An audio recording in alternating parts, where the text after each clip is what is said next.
Hey there, online students. This is Dr. Greer coming to you from my remote office at home. I hope all of you had a nice weekend and are looking forward to this fifth week of classes. I hope you found your groove. Sometimes it takes a few weeks to kind of get into the swing of things and to find a rhythm and a routine that works. But I hope that you found that and that everything's progressing well, not only for the class that we've got together, but for all the other classes you've got. This week at North Forney High School is homecoming. So homecoming game is this Friday, and then the dance is Saturday. And interestingly enough, my junior son that has a girlfriend is not going to the dance. They decided that I guess it was too establishmentarianism for them.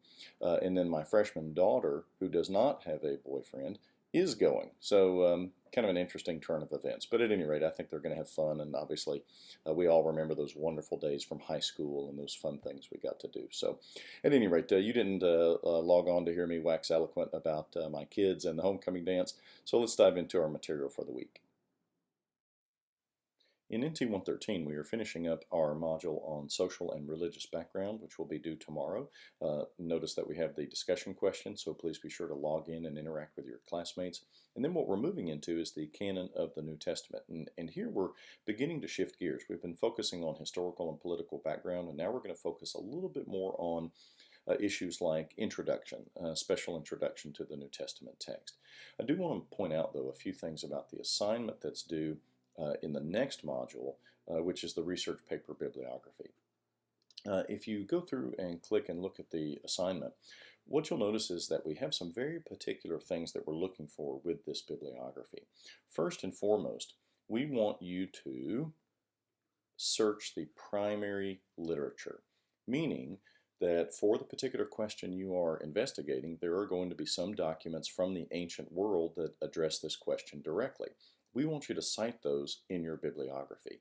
Now, you don't have to give a full discussion of all of what it means, but you do need to highlight the author and the reference, and then the quotation that you're going to address. Practically every one of the topics that we discuss will be impacted by some ancient literature at some point, and so that's a baseline requirement that we're going to be looking for. Now, the question is, how in the world do I find that? That's where your secondary and tertiary resources can prove very, very helpful. For example, a commentary on the biblical text is a secondary resource, and oftentimes they will discuss parallel passages in ancient literature that apply to this particular issue.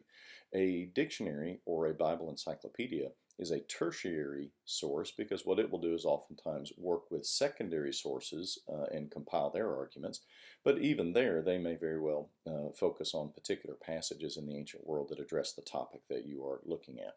So we want to see a breadth in this bibliography. It doesn't have to have a gargantuan number of sources, but I would suspect that about 15 sources would be good, and that they need to be a mix of primary sources, secondary sources, and tertiary sources, and they need to show some breadth in terms of the topics that you're going to address.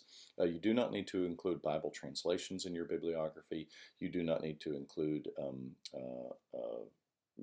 the technical information for the reference or the Josephus edition that you're going to look at. All you have to do is put down the Josephus reference. But the key thing is we want to see some breadth and we want to see some depth. So don't hesitate to contact me or your GTAs as you're developing this, and I'd be happy to field any questions as they come up. My continued prayer for you has been that through your studies, that the Lord would form you into the image of His Son. And I believe that what we are doing with our education, with our knowledge and understanding and its application is very much part of that. So my prayer is that you really would become more like Christ this week. And I pray that that process has full impact upon you through the work of the Holy Spirit. So I am praying for you, and I hope that everything goes well for you. And don't hesitate to contact me as any questions arise. Take care and have a great week.